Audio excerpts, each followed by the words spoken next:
apesar dessa declaração do Rodrigo Pacheco, que também estava lá nessa comemoração, foi, na verdade, um recado do Senado e do Congresso ao Supremo de que eles acham que eles é que têm que legislar, e não o Supremo. E, por isso, fizeram essa votação e vão fazer outras votações, mostrando que o Congresso não está feliz com o Supremo Tribunal Federal, com as decisões do Supremo Federal, especialmente aquelas em que o Supremo legisla. Eles consideram que o Supremo está legislando. Isso tem certa verdade, é preciso ainda se encaixar os dois poderes, é preciso que eles se encaixem. Está no momento em que o Congresso vota. Agora, não há votos suficientes para uma emenda constitucional. Há um projeto de emenda constitucional no Senado, inclusive, para restabelecer o marco temporal, pelos votos que teve na Câmara. Na Câmara foram 155 votos. Para aprovar uma emenda constitucional, precisava de 283. No Senado foram 43 votos a 21. Quer dizer, precisava lá de 49 votos. Então, não dá. Não dá para aprovar a emenda constitucional. Esse projeto não tem vida longa. Aprovado no Senado, não tem vida longa.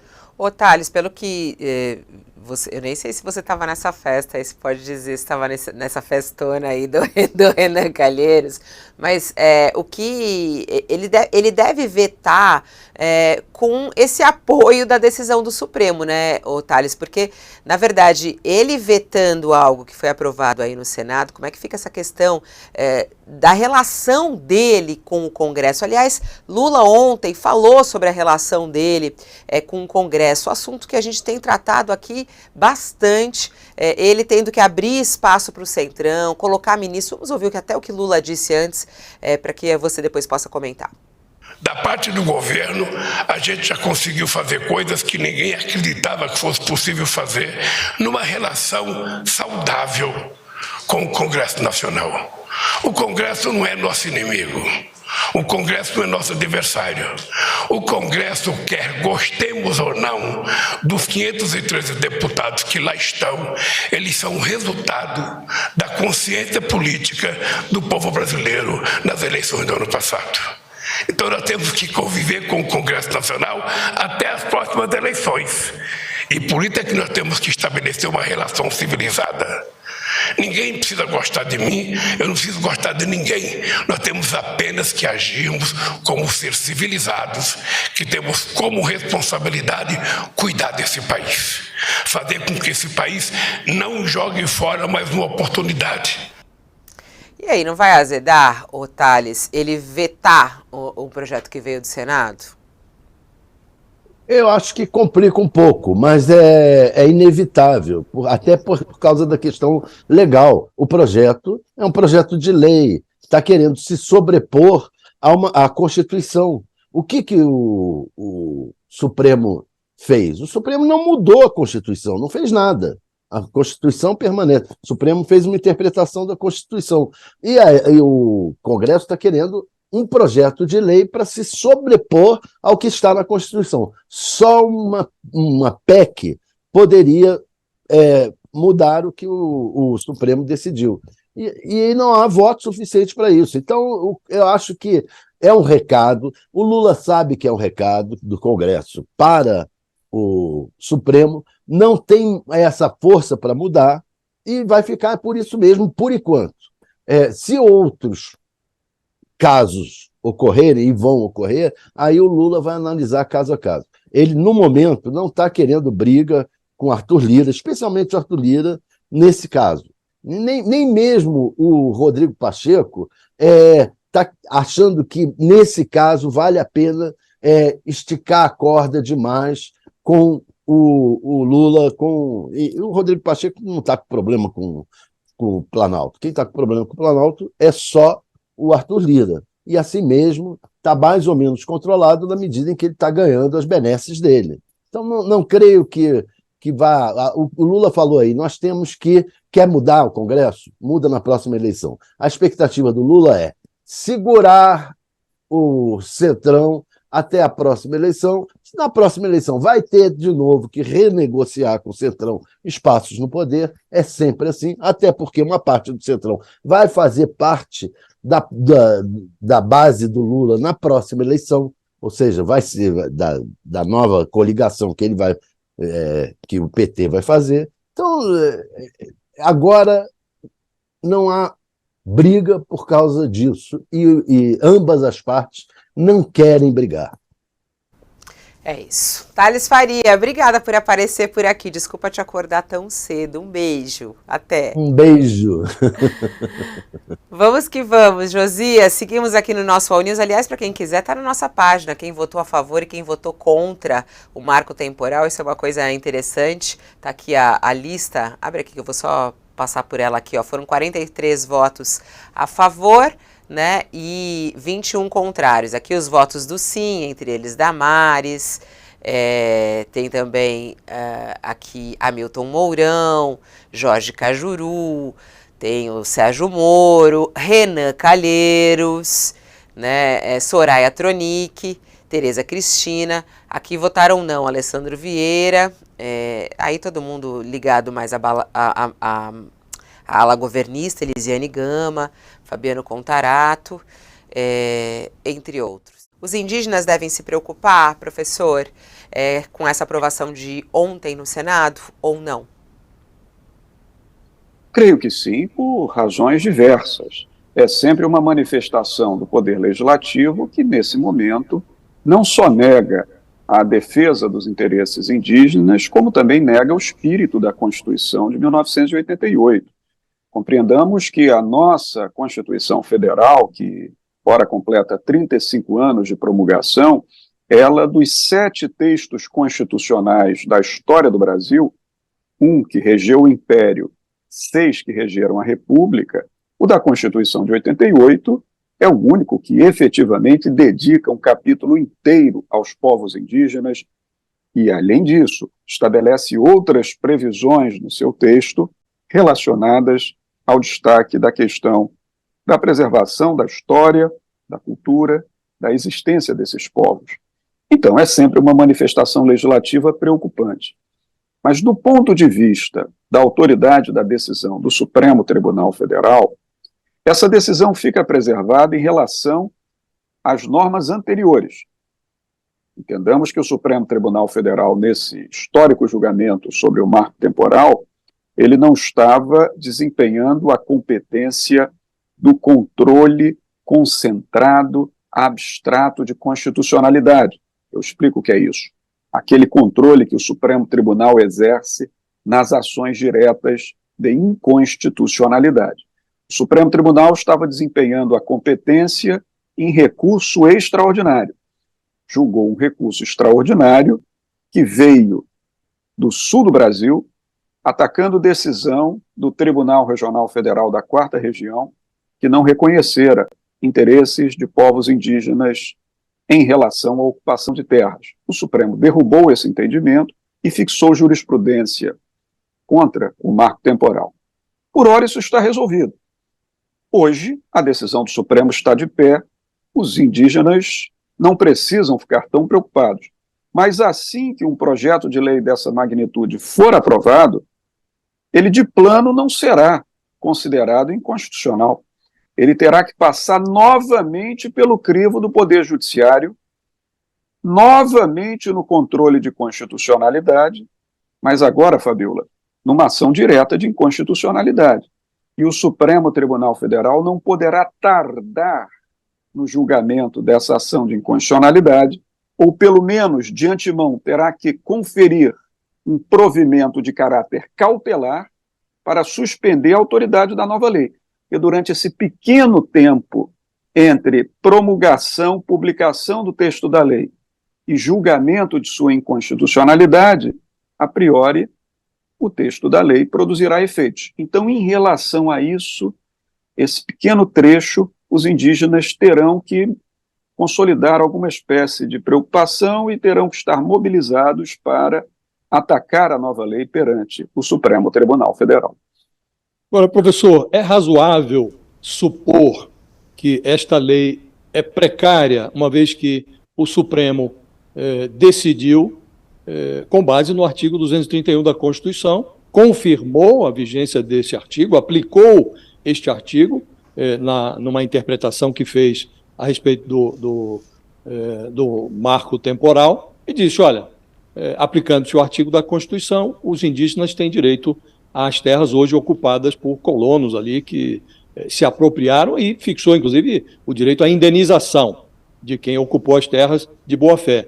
O Congresso interveio no tema por meio de uma lei ordinária, não de uma emenda constitucional. Portanto, como o senhor diz, isso há de ser objeto de questionamento por meio de uma ação direta de inconstitucionalidade no Supremo. E para manter o nexo, o Supremo deve considerar essa lei inconstitucional, não lhe parece? Por isso eu lhe pergunto se é razoável supor que esta lei é precária. Se o Lula não vetá-la, ela remanesce como uma legislação precária. A sua análise está corretíssima, Josias. Ela é uma lei que tem um caráter precário na sua estrutura, no seu próprio processo legislativo, mas é preciso destacar uma questão técnica que acaba importando para todo esse julgamento político que nós fazemos. Aqui no Brasil, como em muitos sistemas do mundo, em favor da lei nova que vem do parlamento, produz-se uma chamada presunção de constitucionalidade. É claro, nós não queremos presumir que o que vem do parlamento é inconstitucional, uma vez que é elaborado por homens e mulheres eleitos pelo povo à Câmara dos Deputados e ao Senado Federal. Então, milita a favor da nova lei, Josias, uma presunção de constitucionalidade, mas não é uma presunção absoluta, é uma presunção relativa. Por que é relativa? Porque o Poder Judiciário, chamado a decidir sobre se essa lei é ou não constitucional, ele pode dizer, não é constitucional. Se ele diz que a lei é constitucional, ele confirma a constitucionalidade e essa presunção relativa se torna uma presunção absoluta, entende? Antes disso, a presunção é relativa. Mas enquanto a presunção é relativa, aquela lei produz efeitos. Então, você está certo. Essa lei nova, que pode vir do Congresso Nacional, se sancionada pelo presidente Lula, promulgada e publicada, ela ofende o artigo 231 da Constituição da República nas linhas interpretadas pelo Supremo Tribunal Federal. Mas, enquanto ela estiver em voga, ela produz os seus efeitos. Então, será necessário, numa ação direta de inconstitucionalidade, que venha atacar essa lei, se ela efetivamente vier à tona, se ela efetivamente for editada, essa ação direta de inconstitucionalidade terá que trazer consigo uma medida cautelar, pedindo que o Supremo Tribunal, antes de qualquer julgamento do mérito da ação direta de inconstitucionalidade, já confira um provimento liminar suspendendo a autoridade da lei, para que ela não produza efeitos. Agora, você tem toda a razão. Se o Congresso quiser efetivamente aplacar a decisão do Supremo Tribunal, ele terá que editar uma emenda à Constituição da República, porque é a única espécie normativa que tem autoridade de mudar a Constituição da República. Uhum. Mas ainda assim, Josias, vamos concluir num ponto fundamental. Mesmo que houvesse base no Congresso para aprovar uma emenda à Constituição, se o Supremo Tribunal Federal entender que a emenda à Constituição ofende o núcleo das cláusulas pétreas da Constituição, ou seja, aquelas cláusulas que não podem ser modificadas nem por emendas, por isso são pétreas, até a emenda constitucional poderá ser considerada inconstitucional pelo Supremo Tribunal Federal. Eu espero que o presidente Lula não sancione esse projeto de lei. Será um erro. Né? Essa aprovação não foi uma afronta ao Supremo Tribunal Federal. A decisão do Senado, que avalizou, confirmou a aprovação já realizada na Câmara, ofende a lógica, ofende a inteligência alheia. O Congresso tem todo o direito e até o dever de legislar, mas precisa fazê-lo com respeito ao ordenamento jurídico. O que fez o Senado, o Supremo Tribunal Federal? O Supremo aplicou, neste caso da demarcação das terras indígenas, o artigo 231 da Constituição Federal. Esse artigo, Fabiola, nota que são reconhecidos aos indígenas brasileiros a organização social, os costumes, as línguas, as crenças, as tradições e os direitos originários sobre as terras que tradicionalmente ocupam. E aí diz também o texto constitucional que compete à União demarcar essas terras para fazer valer este direito constitucional. Então aqui está muito claro o texto da Constituição. Não é possível considerar que os indígenas têm direito às terras apenas aquelas das quais eles não foram expulsos até a data da promulgação da Constituição de 88. Não, eles têm direito às terras. Se alguém ocupou, fez isso indevidamente, e o Supremo, inclusive, na sua decisão, prevê algo que foi regulamentado ontem, enquanto o Senado tramava contra a lógica, o Supremo regulamentava a decisão que tomou na semana passada, prevê indenização para quem ocupou terras indígenas de boa fé, se é que isso é possível. Mas o Supremo, numa evidência de que não está procurando confusão, determinou que devem ser ressarcidos aqueles que ocuparam de boa fé terras indígenas. Como o Senado tomou a decisão ontem por lei ordinária, é um projeto de lei, não é uma emenda constitucional. Por isso, a decisão ofende a lógica, ofende o ordenamento jurídico. Se quer alterar a decisão do Supremo, e pode fazer isso, o Congresso precisa aprovar uma emenda constitucional que modifique esse artigo 236 da Constituição, que fundamentou a decisão do Supremo. Essa decisão do Supremo não é passível de reforma por meio de projeto de lei, só uma emenda constitucional. Isto vai para a mão do Lula. Não há outra alternativa para o presidente, Fabiola, senão vetar esse projeto. Aliás, esse assunto todo veio à tona porque a Rosa Weber retirou esse julgamento do Supremo da gaveta. E um dos méritos dessa decisão da ministra Rosa Weber, que agora deixa a presidência do Supremo para se aposentar, foi o fato de romper um ciclo de cinismo, de hipocrisia. Então estava todo mundo intocado, todo mundo enfiado na sua toca, inclusive o Lula, que se fingia de morto.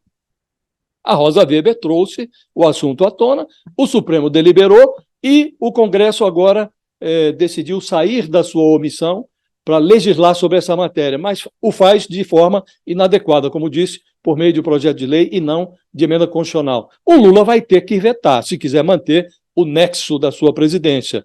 O veto do Lula devolverá a bola para o Congresso Nacional, que pode derrubar o veto. Se o Congresso derruba, aí você vai ter em vigor, Fabiola, uma lei que é inconstitucional. Alguém vai questionar no Supremo. E o assunto volta ao Supremo Tribunal Federal, que dará a última palavra sobre a matéria, até que o Congresso decida, se tiver votos para isso, aprovar uma legislação constitucional, uma reforma da Constituição. Vamos ao veto do Lula, então, porque o Thales Faria tem apuração para a gente exatamente sobre isso. Lula disse que vai vetar, Thales? Pois ontem, logo depois da votação, boa parte dos senadores foi para uma comemoração do aniversário do Renan Calheiros na casa da senadora Cátia Abreu. E lá esteve o ministro da Economia, Fernando Haddad, esteve o ministro da Justiça, Flávio Dino, e boa parte dos senadores. E lá já se comentava que o Lula tinha avisado a base governista que vai vetar sim, que pretende votar, e mais do que isso, que boa parte da oposição está comprometida a não derrubar o veto. O Rogério Marinho disse a esses senadores governistas que não vai trabalhar com afinco para derrubar o veto. Então, é tranquilo, é seguro lá, eles estavam seguros de que o projeto não tem vida longa. Apesar dessa declaração do Rodrigo Pacheco, que também estava lá nessa comemoração, foi, na verdade, um recado do Senado e do Congresso ao Supremo de que eles acham que eles é que têm que legislar, e não o Supremo. E, por isso, fizeram essa votação e vão fazer outras votações mostrando que o Congresso não está feliz com o Supremo Tribunal Federal, com as decisões do Supremo Federal, especialmente aquelas em que o Supremo legisla. Eles consideram que o Supremo está legislando. Isso tem certa verdade, é preciso ainda se encaixar os dois poderes, é preciso que eles se encaixem. Está no momento em que o Congresso vota. Agora, não há votos suficientes para uma emenda constitucional. Há um projeto de emenda constitucional no Senado, inclusive, para restabelecer o marco temporal, pelos votos que teve na Câmara. Na Câmara foram 155 votos. Para aprovar uma emenda constitucional, precisava de 283. No Senado foram 43 votos a 21. Quer dizer, precisava lá de 49 votos. Então, não dá. Não dá para aprovar a emenda constitucional. Esse projeto não tem vida longa. Aprovado no Senado, não tem vida longa. Josias, como é que você define a passagem de Rosa Weber pelo Supremo Tribunal Federal? Fabíola, foi uma passagem luminosa. A ministra Rosa Weber é uma juíza de mostruário, é uma juíza avessa a refletores. Desde que ela assumiu em 2011, ela não deu um pio fora dos autos. É impressionante isso. Não se encontra declaração da ministra Rosa Weber para jornalistas. Ela ontem, inclusive, fez uma menção à liberdade de imprensa, que ela considera um valor inalienável, mas ela disse, faço essa defesa com a ressalva de que os jornalistas não devem ter, por mim, o melhor dos apreços, porque eu não os tratei muito bem, não os recebi, não fiz declarações. A Rosa Weber mantém a porta do gabinete dela aberta, mas por essa porta não costumam passar jornalistas. Não há vestígio de envolvimento da ministra com conchavos políticos. Quem precisou falar com ela notou que a ministra não joga a conversa fora.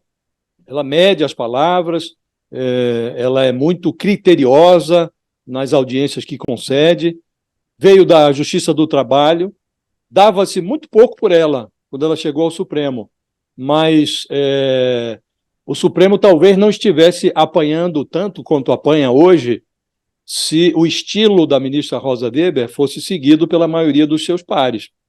Ela privilegia o colegiado e não as decisões individuais. Ela vota com muito método.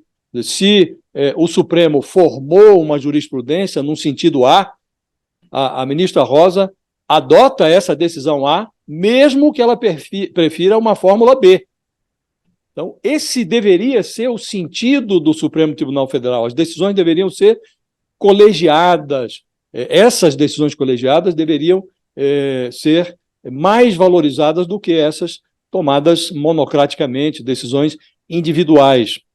Numa época em que a Procuradoria-Geral da República, Fabíola, se confundiu com a Advocacia Geral da União, o Augusto Aras defendia mais os interesses do então presidente Bolsonaro do que os interesses da sociedade. Nesse instante, a Rosa Weber deu uma lição ao antiprocurador Aras, quando ele tentou retardar um inquérito sobre o argumento de que era necessário aguardar por uma CPI que funcionava na época, de CPI da Covid. A Rosa Weber escreveu num despacho que no desenho das atribuições do Ministério Público não se vislumbra o papel de espectador geral. Então ela como que intimou o Augusto Aras a tomar providência, nem que fosse o arquivamento dos pedidos de inquérito. Então essa é a juíza que está deixando agora o Supremo Tribunal Federal, Fabíola. Antes de sair, ela abriu os gavetões de assuntos pendentes, colocou para julgar temas que togas masculinas não tiveram a coragem de enfrentar, rompeu hipocrisias, provocou ali incompreensões, mas fez a obrigação dela, porque não cabe ao Tribunal Superior Eleitoral, ao Supremo Tribunal Federal, senão decidir as questões que lhe são levadas. Não cabe administrar gavetas, é preciso deliberar. Então, ela enfrentou essa disfuncionalidade e, de outra parte, ela introduziu novidades muito benfazejas. Por exemplo, limitou o pedido de vista procrastinatório. Ela impôs um prazo para que os ministros devolvam os processos para julgamento quando pedem vista, prazos ali de 90 dias. Não dá mais para ficar engavetando processos por 4 anos, como ocorreu no Supremo Tribunal Federal. Vai fazer muita falta, Fabíola, esta juíza, como disse, uma juíza de monstruário. Bom, e vem aí Luiz Roberto Barroso, que toma posse hoje como presidente do Supremo Tribunal Federal. Queria ouvir o professor rapidamente sobre essa questão da passagem de Rosa Weber e a chegada de Barroso, a sua expectativa para a presidência de Barroso no Supremo, professor Gustavo. Eu creio que o ministro Barroso, um grande professor de direito constitucional aqui do meu estado, titular da Universidade do Estado do Rio de Janeiro, um estudioso do direito constitucional, um pensador do direito constitucional e da política, ele tem todos os atributos para ser um grande presidente do Supremo Tribunal Federal, Fabíola. Eu creio que, conforme comentava agora o Josias, ele tem um perfil muito diferente, eu diria quase que antitético ao perfil da ministra Rosa Weber. A ministra Rosa Weber tem um perfil de autocontenção, ou seja, ela tenta se ater ao papel do Supremo Tribunal Federal, sobretudo no controle de constitucionalidade, e como se comportam magistrados verdadeiros, ela não se expõe, não expõe a sua imagem à crítica pública, o que é muito bom para preservar a independência do Poder Judiciário.